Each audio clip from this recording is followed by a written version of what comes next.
अस्सलामुअलैकुम वरहमतुल्लाहि वबरकातुहू। अजीज़ दोस्तों साथियों, मैं मोहम्मद शहजाद खान आप तमाम ही का अपने चैनल SK डिवीज़न में खैर मकदम करता हूँ। आप तमाम ही का तहे दिल से इस्तकबाल करता हूँ।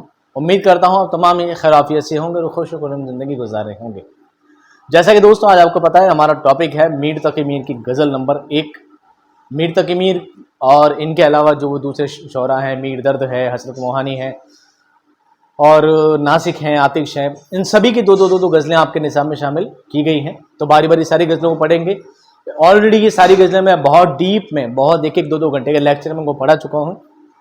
आप पढ़ाते वक्त ध्यान रखेंगे कि आपको ज़्यादा डीप में चीज़ें ना समझाकर सिर्फ वो चीज़ें शॉर्ट समझाऊंगा कि एग्जाम में क्या आएगा, सवाल क्या बनेगा और जवाब क्या देना है। बस चीज़ों को बहुत ज़्यादा डीपली कॉलेज लेक्चर वाला लेक्चर मुझे इस बार नहीं देना है। एक घंटे में चीज़ों को लेकर नहीं जाऊँगा।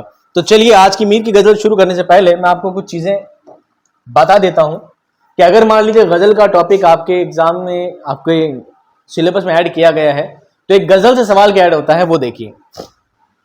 गज़ल से पूछे जाने वाले मखसूस सवालात क्या बनते हैं।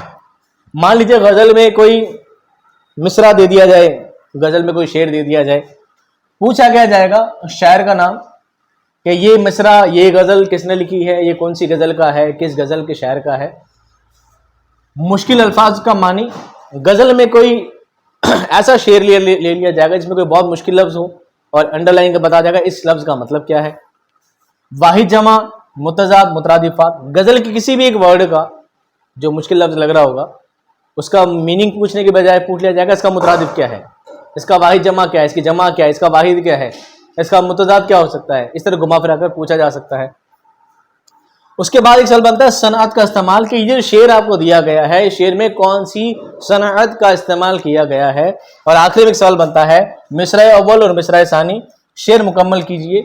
मान लीजिए 10 लाइन की एक गज़ल है,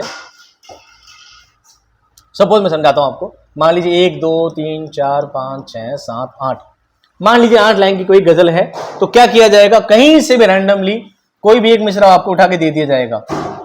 ठीक है, मान लीजिए 1 2 3 4, ये 5 और ये 6, एक कोई मिसरा आपको दे दिया जाएगा और क्या किया जाएगा, इसका दूसरा, इसका दूसरा, इसका दूसरा और इसका दूसरा, इन 4 में से चारों मिसरे इनको उठा के डाल दिए जाएंगे और पूछा जाएगा बताइए इसके बाद वाला दूसरा कौन सा है। इसका दूसरा ये है, ये है, ये है या ये है।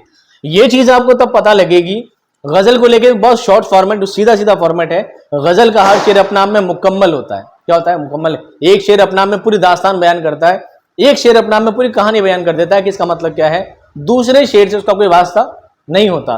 कभी कभी ऐसे होते हैं, कुछ खताबंद अशआर होते हैं, जब 2 शेर मिलकर एक शेर, एक पैरामीटर पूरा तैयार करते हैं। या फिर ऐसा होगा कि आपको किसी एक का दूसरा दे दिया जाएगा और आपको इसका पहला, इसका पहला, इसका पहला, इसका पहला, एक एक करके 4 शेर आपको मिसरे दे दिए जाएंगे और पूछा जाएंगे कि बताइए इस दूसरे वाले का पहला कौन सा है। तो आसान ये रहेगा कि अगर आपको शेर का मतलब पता है, आप शेर पढ़ेंगे, ढंग से समझेंगे शेर का मतलब, आप गजल 2 बार 3 बार रिपीट करेंगे, ढंग से सुनेंगे, तो इंशाल्लाह आपको चीज समझ में आ जाएगी। तो ये रहा दोस्तों आपके सवालों का सिलसिला कि आपको गजल में एक शेर में क्या याद करना है, शायर का नाम, मुश्किल अल्फाज, वाहिद जमा, मुतज़ाद और मुतरादिफ जो कि ग्रामर में आपको पढ़ा दिया जाएगा, सनद का इस्तेमाल और मिसरा अव्वल और सानी यानी पहला मिसरा दूसरा मिसरा कोई भी दे दिया जाएगा और पूरा करना है। ये आपका फॉर्मेट रहने वाला है। आप ये बात ध्यान रखें कि आप कोई कॉलेज का एग्जाम नहीं दे रहे हैं, आप कोई रिटन एग्जाम नहीं दे रहे हैं, आप देंगे सिर्फ ऑब्जेक्टिव टाइप क्वेश्चंस। इसका मतलब आपसे तशरीह को लेकर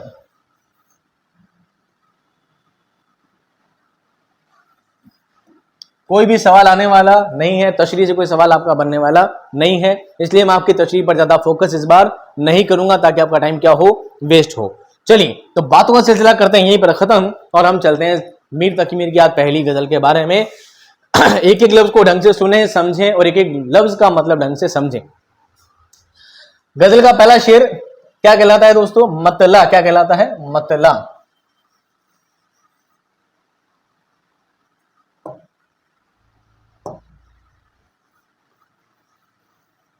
देखो राइटिंग बैठते बैठते बैठेगी। ये गजल का क्या है दोस्तों, मतला। ये गजल का पहला शेर क्या कहलाता है, मतला कहलाता है। था मुस्तआर हुस्न से उसके जो नूर था, खुर्शीद में भी उसी का जर्रा ज़ुहूर था। एक एक करके वर्ड देखिए, लिखते रहिए। मुस्तार कहते हैं दोस्तों उधार को। किसे कहते हैं? उधार को। हुस्न का मतलब होता है खूबसूरती, खूबसूरती। नूर था, नूर कहते हैं उजाले को, चमक को, ठीक है। खुर्शीद का मतलब है सूरज।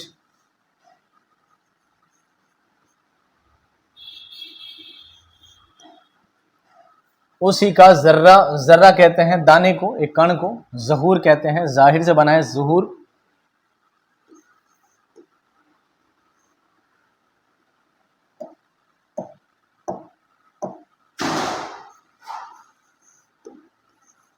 जाहिर होना।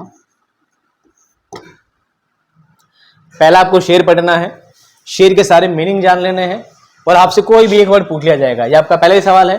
तो पहला सवाल क्या है? ये शेर किसका है? मीर तकी मीर का। दूसरा सवाल क्या है? आपको हर सवाल में, आपको हर शेर में मैं ये पांचों चीजें बार बार क्लियर करूंगा, पांचों चीजें बार बार क्लियर करूंगा। यही आपके सवाल बनते हैं, बाकी कुछ नहीं बनता है। पांचों सवाल वापस क्लियर कर देता हूं। पहला सवाल क्या है? शेर किसका है? मीर तकी मीर का। लास्ट वाला सवाल क्या है? मिसरा अव्वल मिसरा सानी। अव्वल तो यही रहेगा, ये इसका सानी रहेगा। तो था मुस्तार हुस्न से उसके जो नूर था, खुर्शीद में भी उसी का जर्रा जहूर था। ये इसका मिसरा अव्वल, ये मिसरा सानी। जब पूरी गजल पढ़ेंगे तो ये फॉर्मेट आपका क्लियर हो जाएगा। तीसरा सवाल, इस शेर में मुस्तार लफ्ज का क्या मानी है? तो आपको जवाब देना मुस्तार मतलब होता उधार लेना, उधार लिया हुआ। हुस्न मतलब खूबसूरती, नूर मतलब चमक, खुर्शीद यानी सूरज, जर्रा कण दाना जानते हैं आप, जूर यानी जाहिर होना। ये इसका चौथा सवाल। और पांचवा सवाल क्या है इसका? चौथा सवाल है इसका अल्फाज मानी, मुतरादिफ, मुतजाद। अगर उधार लफ्ज ले लिया जाए, मुस्तार, हुस्न खूबसूरती, हुस्न का उल्टा क्या हो जाएगा? बदसूरती। सूरज का अगर मुतजाद पूछ लिया जाए, खुर्शीद का मुतजाद पूछ लिया जाए तो हो जाएगा चांद। खुर्शीद का अगर आपसे क्या पूछ लिया जाए? मुतरादिफ पूछ लिया जाए तो सूरज कहते हैं। और क्या कहते हैं दोस्तों? आफताब कहते हैं। क्या कहते हैं? आफताब कहते हैं, सूरज कहते हैं, सूर्य हिंदी में कहते हैं, ठीक है। ये सभी चीजें आपको शामिल इसमें करनी है।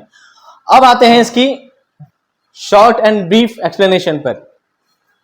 था मुस्तार हुस्न से उसके जो नूर था, उसके हुस्न से उधार लिया गया था। जो नूर का एक कण था, खुर्शीद में भी यानी सूरज के अंदर भी उसका एक जर्रा था, एक दाना, एक कण था, वो जुहूर था, वो जाहिर होता था।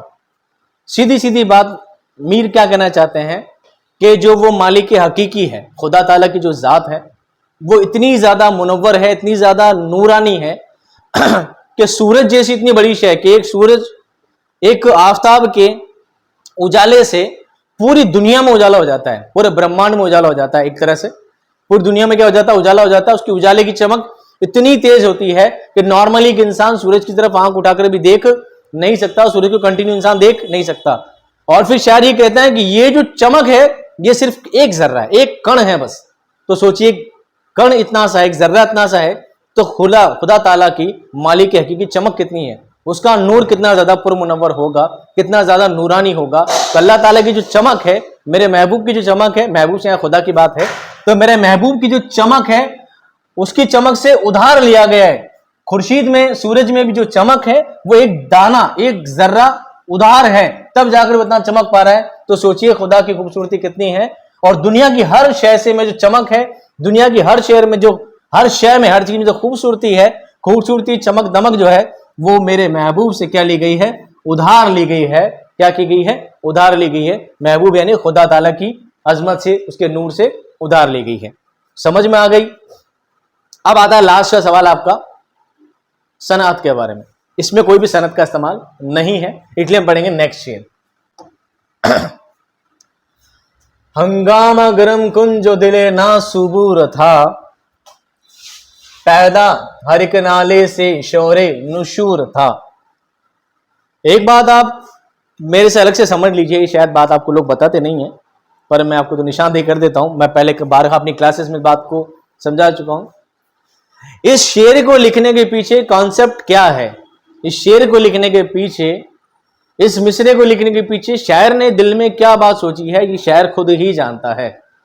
इस इंसान बाकी आने वाले लोग उसको जस्टिफाई कर सकते हैं कि इसका मतलब शायर ने ये कहा होगा, इसका मतलब शायर ने ये कहा होगा, वो कहा होगा, शायर का ये मतलब रहा होगा, शायर का वो मतलब रहा होगा।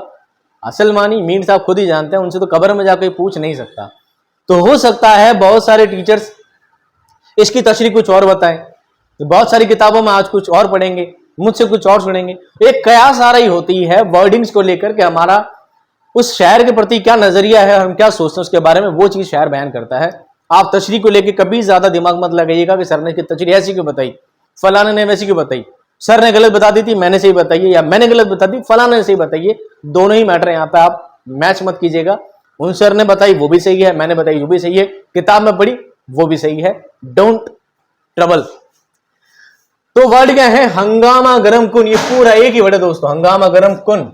इसको कहते हैं भीड़ भाड़ वाला इलाका, भीड़ भाड़। यही समझ लीजिए जहां पर बहुत सारे लोग हो, हलचल समझ लीजिए, हलचल।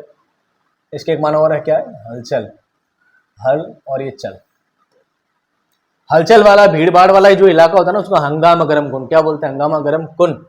और वैसे कुन का अलग मानी होता है, कुन का मतलब होता है हो जा। क्या होता है मतलब, हो जा, अरबी वर्ड है हो जा। दिले ना सुबूर, ना सुबूर में नहीं बेसबरा, बेसबर, जिसमें सबर नहीं हो क्या कहलाएगा, ना सुबूर। पैदा हरिक नाले से, ये नाले वो वाला नाला, नदी नाला नहीं है, नाला देखो दो होते, एक तो होता है नाला, एक होता है नाला और एक होता है नाला। इस नाले का मतलब है आहो बका करना। इस नाले का बहुवचन भी, इसकी जमा भी नाले है, इसकी जमा भी नाले हैं, ठीक है, दोनों सेम है। पर इस नाला का मतलब है आहो बका करना, आहो बका।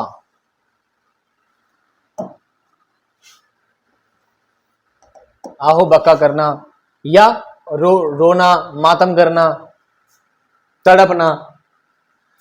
और इस नाले का मतलब नदी नाला, ठीक है, नदी नाला, नदी नाला, वो जो नाली बहती ना, नाली वाला नाला। तो यहां पर ये नाला है, ठीक है, नदी नाले। शोरे नुशूर, शोरे नुशूर, नुशूर कहते हैं। वैसे नुशूर जो वर्ड इसका मतलब होता है मुर्दा, क्या होता है, मुर्दा। और पूरा वर्ड जो है शोरे नुशूर, इसको कहते हैं कयामत का शोर, कयामत का शोर। चलिए सवाल पढ़ते हैं। पहला सवाल, शेर किसका है, मीर तकबीर का। मिसरा अव्वल मिसरा सानी आपको समझना ही है। मुश्किल लफ्ज क्या है, हंगामा गरम कुन, यानी भीड़ भाड़ वाला इलाका, हलचल वाला इलाका, जहां पर बहुत सारे लोग जमा हो। जो दिले ना सुबूर, ना सुबूर यानी बेसबर या बेसबरा। पैदा हर एक नाले से, नाले का मतलब है नाला, आहो बका करना, रोना, मातम करना। शोर नुशूर यानी कयामत का शोर, कयामत का शोर। और कुन का मतलब होता है हो जा। इसकी तशरीह दो तरीके से है, इसकी तशरीह दो तरीके से है, दोनों समझो आप बैठ के। शायर कहना चाहता है हंगामा गरम कुन जो दिले ना सबूर था, कि मेरे दिल में ना सबरी है, मेरा दिल बेसबर है, मेरे दिल में कोई सबर नहीं है। और मेरे दिल में बेसब्री की वजह से कैसी कैसी हलचल है, हंगामा गरम कुन, जैसे भीड़ भाड़ वाले इलाके में हलचल मची होती है। आपने कोई भीड़ भाड़ वाला इलाका देखा है, बाजार देखा है, जहां पर बहुत सारा रश हो रहा है, P P P T T, लोग आगे जा रहे हैं, पीछे जा रहे हैं, धक्का पीछे चल रही। ऐसी भीड़ भाड़ वाले हलचल जो है वो मेरे दिल के अंदर चल रही है, मेरे दिल में ऐसी भीड़ भाड़ मची हुई है, ऐसी हालत मेरे दिल के अंदर चल रही है, और मेरा दिल बड़ा बेसब्र हुआ जा रहा है, मेरे दिल में सब्र की इंतहा नहीं रही है। और हालत कैसी है, पैदा हर एक नाले से, और मेरे हर एक नाले से, मेरे हर एक रोने से क्या हो रहा है, आवाज ऐसी निकल रही है जैसे शोर नुशूर की आवाज आती है। शोर नुशूर मतलब जैसे मुर्दे के चिल्लाने की आवाज आ रही है, मुर्दा कैसे चिल्लाएगा, ये इसकी सिंपल एक्सप्लेनेशन है। अब आते हैं इसके दूसरे एक्सप्लेनेशन पे। इसका मतलब यह है, एक लफ्ज है कुन, यानी अल्लाह ताला फरमाता है, अल्लाह ताला कहता है कुन फयाकुन। आपने गाना भी सुना होगा कुन फयाकुन, है ना। अल्लाह ताला कहता है कुन और फयाकुन, अल्लाह कहता है हो जा और वो चीज हो जाती है।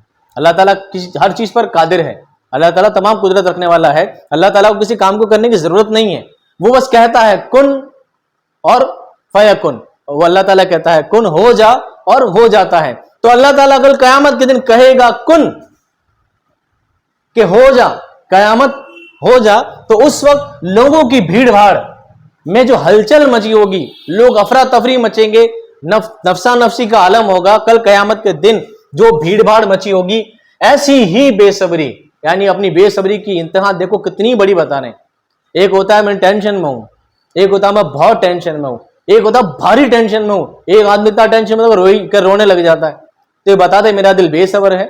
बेसब्र भी इतना ज्यादा बेसब्र है कि कल कयामत के दिन अल्लाह ताला कहेगा कुन, हंगामा गरम कुन, भीड़ भाड़ मची होगी पूरी दुनिया में, अफरा तफरी मची होगी। ऐसी अफरा तफरी का आलम मेरे दिल के अंदर, बेसब्रे दिल के अंदर ऐसी हालत हो रही है। और मेरे दिल के हर रोने से आवाज कैसी निकल रही है? शोरे नुशूर की आवाज निकल रही है। तो इस शेर में जो सनअत है दोस्तों, उसको बोलते हैं सनअत मुबालगा। सनअत मुबालगा, ये आप नोटिस कर लीजिएगा। एक सनअत होती है सनअत मुबालगा, जैसे शेर में आगे मैं सब एक्सप्लेन करता चलूंगा। एक होती है सनअत मुबालगा, ऐसी सनअत किसी बात को इतना ज्यादा बड़ा चढ़ाकर कह देना क्या वैसा मुमकिन ही नहीं हो, वैसा मुमकिन ही नहीं हो। सनअत मुबालगा की भी 3 किस्म है। क्या है?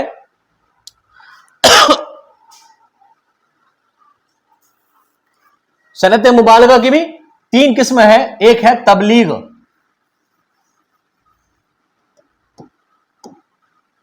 एक है इगराक, एक है गुलू।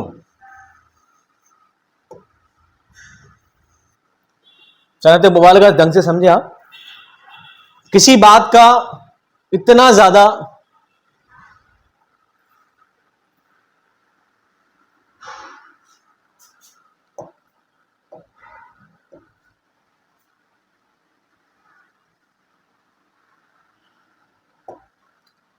एक, दो और तीन, ठीक है, 1, 2। सनअत तबलीग, सनअत मुबालगा का इस्तेमाल किया गया है। मुबालगा भी कैसा वाला? मुबालगे भी 3 तरह के होते हैं। एक होता है तबलीग, एक होता है इगराक, एक होता है गुलू। तबलीग का मतलब होता है ऐसी बात जिसको अकल भी नहीं मानती और आदतन भी ऐसा नहीं होता। दूसरा होता है इगराक, जिसको अकल तो मान ले पर आदतन ऐसा होता नहीं है। गुलू, जिसको नहीं दिमाग मानता हो, नहीं अकल माने, नहीं आदत माने।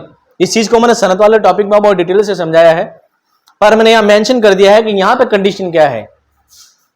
मेरे रोने से इतनी तेज आवाज निकलती है, मेरे आहो बका से इतनी तेज आवाज निकलती है जैसे कल कयामत के दिन शोर नुशूर, मुर्दों की कयामत के दिन लोगों की हलचल, लोगों का जो शोर होगा, इतनी ज्यादा चिल्लाहट, पूरे लोगों का समाजन मेरी एक रोने की आवाज में होगा। क्या बताइए, ऐसा पॉसिबल है? ऐसा हो सकता है? ये नहीं हो सकता। शायर ने अपनी तकलीफ को इतना ज्यादा बड़ा चढ़ाकर बताया है, इसका मतलब सनअत मुबालगा का इस्तेमाल इसमें हुआ है। तो बताइए, आदतन अकल इसको मान सकती है कि इंसान को इतना तेज रो सकता है? नहीं रो सकता, इतना तेज नहीं रो सकता कि शोर नुशूर हो जाए, कि कयामत वाला हलचल हो जाए। दिमाग इसको मान सकता है, दिल इसको मान सकता है, दोनों कंडीशन नहीं मान सकती। इसका मतलब ये तबलीग वाला नहीं है। इगराक वाला ऐसा है कि अकल तो नहीं, अकल कह सकती है ऐसा हो सकता है, पर आदतन ऐसा हो नहीं सकता। इन चीजों को एक्सप्लेन किया मैंने। इगराक का मतलब होता है जैसे आप किसी चीज को कह दो, मैं कल वहां गया था, हजारों की भीड़ थी, मैं कल वहां गया था, हजारों की भीड़ थी। तो इगराक का मतलब होता है हजारों की भीड़। क्या हजारों लोग बैठ नहीं सकते? बिल्कुल बैठ सकते हैं, अकल मान सकती है, हाँ ऐसा हो सकता है। लेकिन वहां गया तो गिनती में जरूर नहीं कि 1000 लोग ही हों। कहने का मकसद है बहुत सारे लोग हैं, कहने का मकसद है बहुत सारे लोग हैं, बस कह दिया हजारों की भीड़ थी। क्या थी? हजारों की भीड़। अकल मान रही है बात कि हाँ 1000 हो सकते हैं, पर आदतन 1000 थे नहीं। ऐसी कंडीशन कहलाती है इगराक। तो ये बंदा कह रहा है कि मैं इतना तेज चिल्ला रहा था कि मुर्दों की आवाज निकल रही थी, कयामत का शोर हो रहा था। तो कयामत के दिन शोर होगा? बिल्कुल शोर होगा।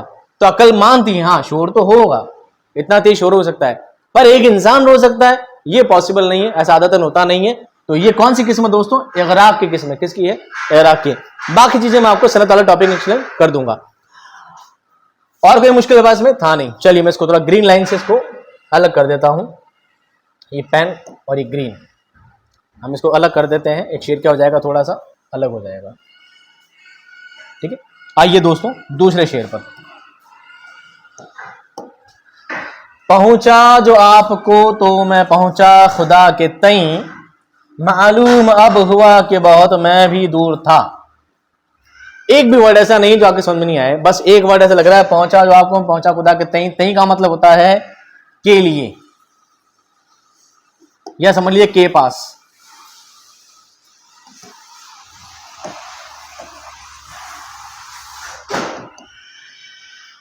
ठीक है, मालूम हुआ, पता चला, मैं बहुत दूर था। बिल्कुल सिंपल सा शेर है, कोई ज्यादा टिपिकल लैंग्वेज में इस्तेमाल नहीं है। इस शेर की सीधी सी एक्सप्लेनेशन ये है कि हजरत अली रज़ी अल्लाह तआला अन्हु का एक कॉल है। हजरत अली फरमाते हैं कि एक इंसान ने खुद को पहचान लिया, एक इंसान ने खुद को पहचान लिया, गोया कि उसने खुदा को पहचान लिया, गोया कि उसने खुदा को पहचान लिया। तो शायर भी ये कहते हैं कि पहुंचा जो आपको, तो आपको मतलब अपने आप को, पहुंचा मैं अपने आप को, मैंने अपने आप का मुहासबा किया, अपने आप का मुताला किया, सेल्फ एनालिसिस किया, अपने आप का मूल्यांकन किया, तो मैंने क्या देखा, मैं पहुंचा खुदा के तई, कि मैं खुदा तक पहुंच गया हूं, खुदा की मारिफत मैंने हासिल कर ली है, खुदा का कुर्ब मैंने हासिल कर लिया है। लेकिन मालूम अब हुआ कि बहुत मैं भी दूर था। यानी कह रहे हैं मैंने कोशिश तो बहुत की, मैंने बहुत मेहनत की, दिन रात इबादत की, सब कुछ की, सारी मेहनतें की हैं, और ये सोचता हूं कि हाँ कि मेरी इस इबादत के बाद, मेरी इस मेहनत के बाद मैंने खुदा के कुर्ब को हासिल कर लिया है, यानी खुदा की पहचान कर ली है। असल में खुदा ने किस मकसद के लिए भेजा है, मैं उस मकसद को समझ पाया हूं। इसको बोलते हैं मारिफत। क्या बोलते हैं दोस्तों? मारिफत। एक वर्ड है मारिफत, हासिल हो जाना। ये मारिफत यूं समझ लीजिए, सूफी मलंग जो टाइप के लोग होते हैं ना, सूफी लोग जिनको अल्लाह ताला की मारिफत हासिल हो जाती है, सब के सब नहीं होता, फर्जी होता बहुत सारे भी, तो मारिफत हासिल हो जाना कि मुझे खुदा की मारिफत हासिल हो गई है। लेकिन अब जाकर जब मैंने बहुत मेहनत की और ढंग से मुताला करके देखा है, तो पता चला है कि मैं अभी भी क्या हूं, बहुत ही दूर हूं। अभी तक तो भाई साहब मैं खुदा के स्टेप पर, उस सीढ़ी के पहले पायदान पे भी नहीं पहुंच पाया हूं, लेकिन मुझे लगता है कि मैं पहुंच गया, मैंने बहुत कर लिया। इस चीज को शॉर्ट एंड ब्रीफ में ये बता सकता हूं। एक सहाबाओं का मर्तबा है, एक अल्लाह वालों का मर्तबा है, और एक हम जैसे गुनाहगार इंसान है।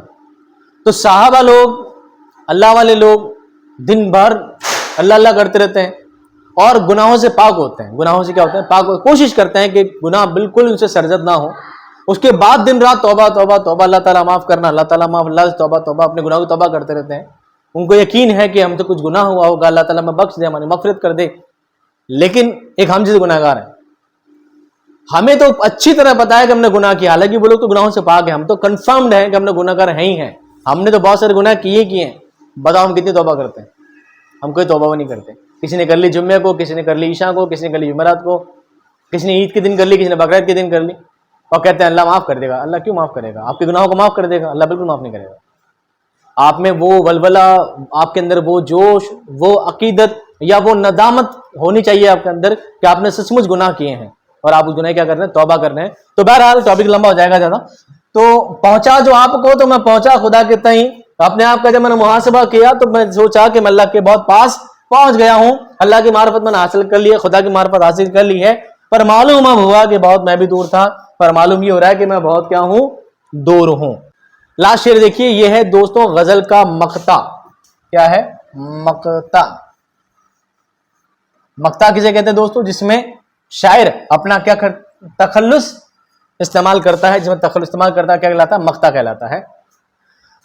था वो तो रश्क हूर बहिश्ती हमी में मीर, समझे ना हम तो फहम का अपनी कसूर था वो तो रश्क, रश्क कहते हैं जलना, वैसे तो जलन, लेकिन जलन वो वाली जलन नहीं है, एक ईर्ष्या जलन होती है, जेलसी वाला जलन नहीं है, वैसे ध्यान रखना। बहिश्ती, बहिश्ती कहते हैं जन्नती।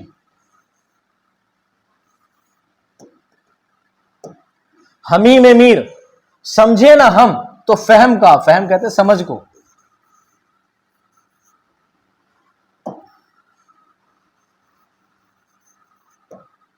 अपनी कसूर था, अपनी वजह थी, मैं नहीं समझा तो मैं क्या करूं। शायर घूम फिर के बात को लेकर आना चाह रहे हैं। था वो तो रश्क हूर, हूर कहते हैं जन्नती हूर को, ठीक है, हूर लिखना भूल गया शायद मैं। ये जन्नत की जो हूरें हैं, वो भी जिस पर रश्क करें, वो भी जिसको देख के जले, ऐसी चीज तो हमारे अंदर खुद के अंदर थी, वो तो हमारे खुद के अंदर थी, पर हम ही नहीं समझे तो हमारे कसूर है, तो हमारी गलती है। इंसान को लगता है कि फरिश्तों की अजमत ज्यादा है, फरिश्तों को लगता है इंसान की अजमत ज्यादा है, लेकिन हकीकत तो यही है, एक शेर है, शेर मुझे एकदम से याद नहीं आ रहा है। यकीनन बड़ा है फरिश्तों से इंसान होना, मगर लगती है इसमें मेहनत ज्यादा। मैं भूल गया शेर, सॉरी, इस पर दिमाग में नहीं आ रहा। तो शायर कह रहा है कि जो जन्नत की जो हूरें हैं वो भी जिस पे रश्क करें, ऐसी क्वालिटी इंसान में खुद में है। वो चाहे तो अल्लाह ताला से, अल्लाह ताला की इबादत करके, अल्लाह ताला को राजी करके, खुदा को राजी करके उसकी इबादत में लग कर एक ऐसे मनसब पर पहुंच सकता है जिस पर जन्नत की हूरें में क्या करे, रश्क करे कि क्या मर्तबा है।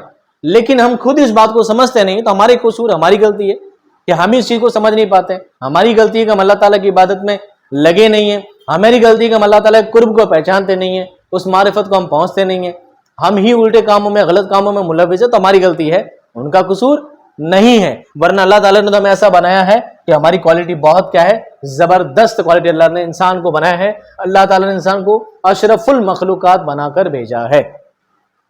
तो दोस्तों, ये थी आपकी मीर तकी मीर की गजल नंबर 1। अब गजल नंबर 2 पढ़ाएंगे हम नेक्स्ट वाले वीडियो में, और उम्मीद करता हूं इस गजल से कोई भी सवाल आपका रहने वाला नहीं है। परफेक्ट तरीके से आपको गजल समझाई गई है। मिलता हूं आपको नेक्स्ट क्लास में शानदार एक्सप्लेनेशन, जबरदस्त वीडियो के साथ। तब तक खुश रहिए, आबाद रहिए, खुदा हाफिज।